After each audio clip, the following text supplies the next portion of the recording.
एक पति पत्नी के बीच रोज झगड़ा हो जाता। पति दिन भर बाहर मेहनत करके घर आता, पत्नी से किसी न किसी बात पर झगड़ा हो ही जाता। रोज रोज के झगड़े से पति तंग आ गया। एक दिन उसने अपनी पत्नी को प्यार से समझाया कि तू रोज मुझसे लड़ा मत कर। तो पत्नी बोली, क्या करूं, मुझे गुस्सा आ जाता है, मैं अपने गुस्से को कंट्रोल नहीं कर पाती हूं। पति ने तरकीब लगाई, कुछ कीले लाकर अपनी पत्नी को दी और बोला, तुझे जब जब गुस्सा आए इसमें से एक कील इस दीवार पे ठोक देना।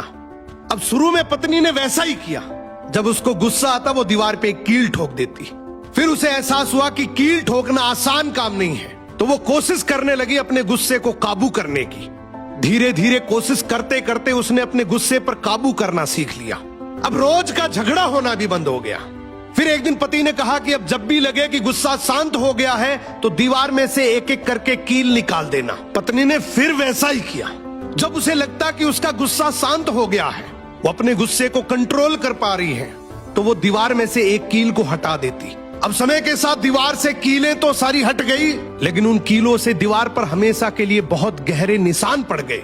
अब उस पति ने अपनी पत्नी को जो समझाया वो हमारी जिंदगी में बहुत काम आएगा। पति ने कहा कि बिल्कुल ऐसे ही गुस्से में जब हम किसी के दिल को चोट पहुंचाते हैं, अपने शब्दों से, अपने लहजे से, अपनी प्रतिक्रिया से, चीखते हैं, चिल्लाते हैं, अपशब्द बोलते हैं, कड़वे शब्द बोलते हैं, तो उनके दिल पर भी इतने गहरे निशान पड़ जाते हैं। उसके बाद हम कितनी भी बार माफी मांग ले, वो निशान नहीं मिटते। गुस्सा आना नैसर्गिक है, नेचुरल है, ये पार्ट ऑफ लाइफ है। लेकिन इस गुस्से को कंट्रोल करना, इसको काबू करना, ये एक आर्ट ऑफ लाइफ है, ये एक कला है।